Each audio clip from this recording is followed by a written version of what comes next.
Salut tout le monde. Aujourd'hui, les fameuses listes du repêchage 2025, on en parle.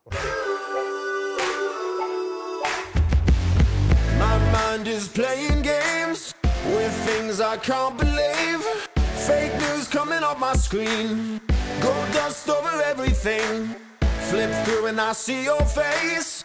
Cover up with pixelates. But you're so lovely in reality. La gang, le trio parfait, la bonne bière, la bonne bouffe et un bon match. Je vous invite à aller vivre l'expérience de la zone hockey dans un 3 brasseurs près de chez vous. Salut PO, comment ça va? Salut, ça va très bien toi-même. Ça va bien, ça va bien. Écoute, j'ai commencé à compiler ma propre liste du repêchage 2025, puis Oh yeah! c'est pas ce que je pense qu'il y en a qui en fument du bon.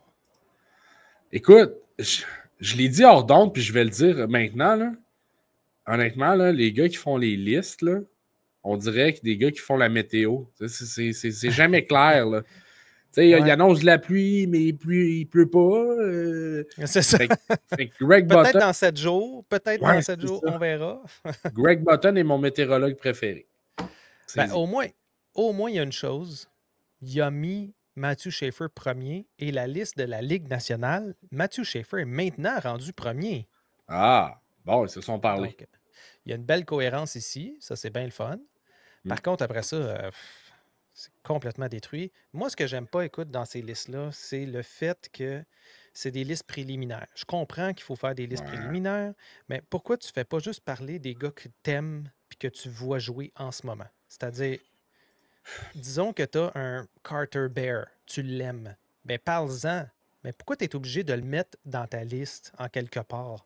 C'est qu'il est où, ça, Carter Bear? Il est 15e dans sa liste.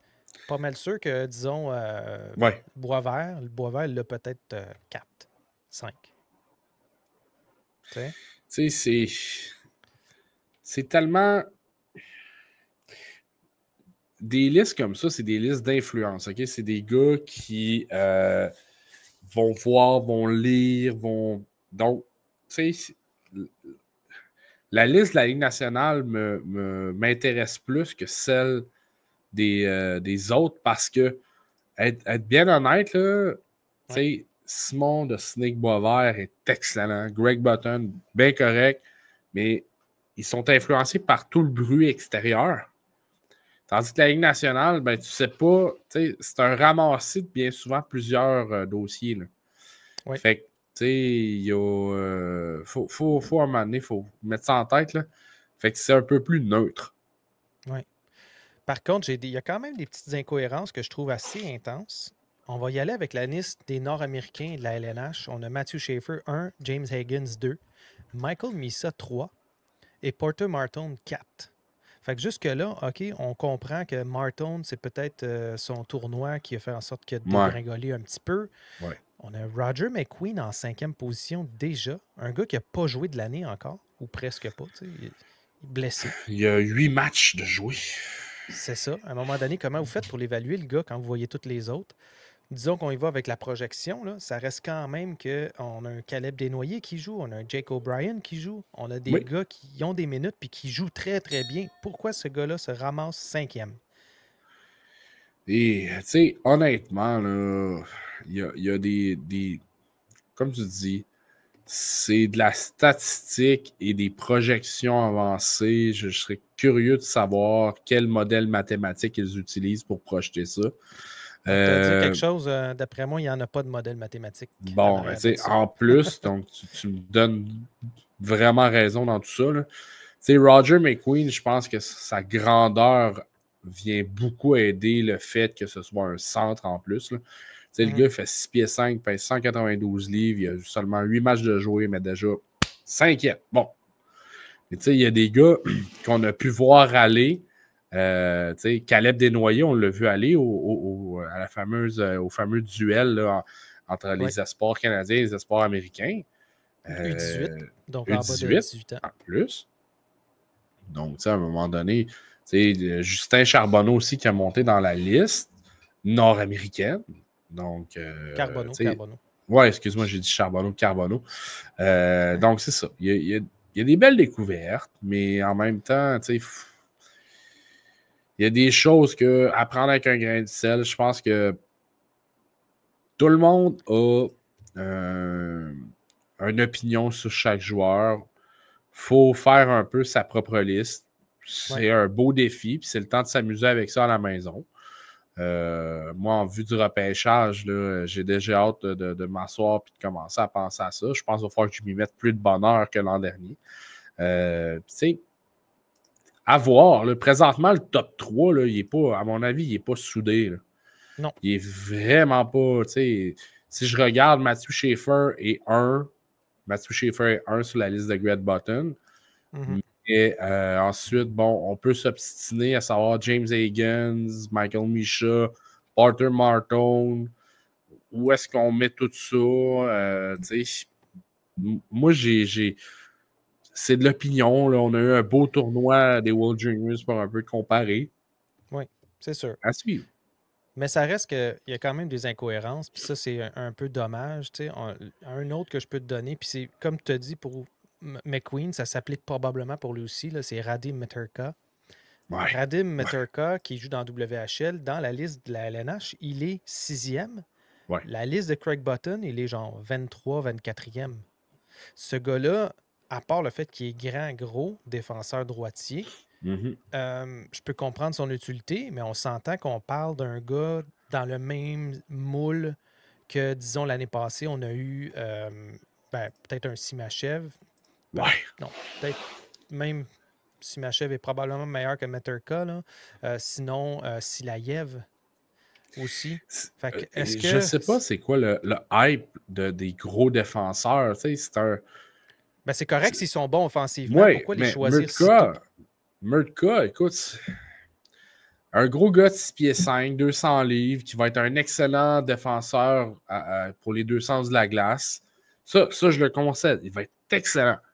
Ouais. Être un défenseur qui vient changer la game comme Matthew Schaefer va le faire.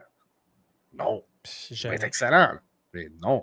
Tu sais, c'est parce que on dirait qu'il y a plein d'ingrédients qui fait. Il est grand, il est gros, il fait des points, il est droitier. Fait que là, ça fait OK, augmente sa cote. Donc, l'effet de rareté fait que ça monte. Tu sais, je vais utiliser le terme, c'est la licorne, un peu comme Bobrov parlait de Mané de Florian Jagay. Bon, il y a plein d'affaires en lui qui fait qu'il monte sa cote. Ben là, la gang, moi, ce que j'ai l'impression que ça ressemble, c'est qu'on va avoir un repêchage cette année qui va être plus que jamais selon vos besoins dans l'équipe. Et non pas, lui, c'est le meilleur. OK, c'est le meilleur. Parce que je pense pas qu'on va avoir, celui-là, c'est le meilleur coûte que coûte. Non, ils vont dire, celui-là, c'est le meilleur centre. Celui-là, c'est le meilleur défenseur. Celui-là, c'est le meilleur gars pour telle situation de jeu. Puis celui-là, c'est le meilleur gars au niveau de la vitesse puis au niveau de l'exécution de jeu. Donc, tu vas avoir des joueurs qui sont interchangeables dans différentes listes. Puis donc, on se le dit de plus en plus à quel point ça devient difficile de faire des listes et de faire des décisions mock draft pour chacune des équipes parce que chacune des équipes a des besoins différents. Là. Excuse-moi, Nashville, cette année, qui vont risque de repêcher top 10. Qu'est-ce qu'ils vont aller chercher, eux? C'était mon prochain point intéressant. Si on fermerait la fameuse liste de repêchage demain matin, puis qu'on irait avec la bonne vieille manière d'antan qu'on y va du dernier au premier, c'est Chicago, San Jose, Nashville qui fait un top 3. C'est clair qu'ils ont chacun leurs besoins. Là. Effectivement. Je pense que Chicago, nécessairement, aurait la main heureuse de dire j'ai le choix de choisir un bon défenseur pour venir fermer mon trio, ou je vais amener de l'aide à Connor Bedard, puis je vais aller chercher un gars des États-Unis en plus avec James Higgins. On ferait tout qu'un duo. Attends, là, en plus, il pourrait peut-être même dire il nous faut un gros gars parce que Bedard, il est quand même plus petit. Donc, je pense qu'on va y aller avec Martone à la place pour jouer avec. Fait que c'est exactement ça. Tu mets le doigt dessus. En ce moment, on va avoir le même problème. On sait à quel point Chicago sont bons pour choisir le bon gars. Hein? Levchunov, Demidov. LOL! Ouais, San Jose vont se ramasser aussi dans une drôle de situation de choisir un gars pour compléter ceux qui ont déjà, ce qui est Ouais. extrêmement bon. Mais Puis tu eux, vas avoir l'avenir est Nashville pas. Nashville, ils vont dire, ben regarde, nous, c'est parce qu'il faut qu'on gagne maintenant. Est-ce qu'on l'échange, notre choix?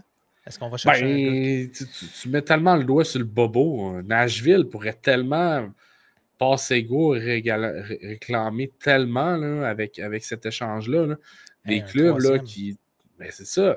C'est des clubs là, qui ont besoin de repartir à zéro. Là. Je pense entre autres à Boston. Des choses comme ça qui ont besoin de déjà prévoir l'avenir. Ben là, eux autres, tu fais un Et appel là, avec Nashville, Boston. puis ah ouais, Boston. Qui donnerait-il? Imaginez si Pasternak. Pasternak s'en va. Oui. Ben, on est rendu là. Pasternak Jamais à arrêté. Nashville. Oui, je sais. C'est ça, c'est que tu as des équipes comme Saint-Louis, tu as des équipes comme Détroit, comme Boston, comme les Rangers, tu sais, qui sont toutes dans des positions un peu weird que tu te demandes, vont-ils aller plus bas au repêchage, repêcher moins, mais tu sais, avoir des assets, avoir des gars qui peuvent jouer maintenant. Est-ce que le Canadien peut se permettre d'aller donner des Mailloux, donner des Kirby Dack peut-être, pour aller s'avancer au repêchage? Fais-nous pas plaisir. Ben non, c'est ça. Mais le problème va être de choisir la bonne personne parce que la liste, encore une fois, on a un Victor Eklund qui est en avant de Anton Frondel dans la liste de la Ligue nationale, mais dans une liste comme Craig Buttons, on a Frondel comme 2e et Victor Eklund 9e. Puis entre ça, tu as plein de gars mélangés. Fait que tu sais, même un gars comme Craig Button qui suit ça tous les jours a de la misère à dire voici ce que ça devrait être. Mais tu sais, en Je suis plus. pas d'accord avec sa liste, là. Fait qu'imagine. Ah oui. Mais tu sais, en plus, on a tellement un beau scénario. Eklund et Frondel jouent sur la même ligne. C'est le centre Frondel, l'allié Eklund. C'est ça. C'est comme. Qui fait quoi, là? Qui fait quoi? Là? À un moment donné, c'est comme une paire de jumeaux. Qu'est-ce que tu fais? Qu'est-ce que tu choisis? les deux gars ils jouent ensemble.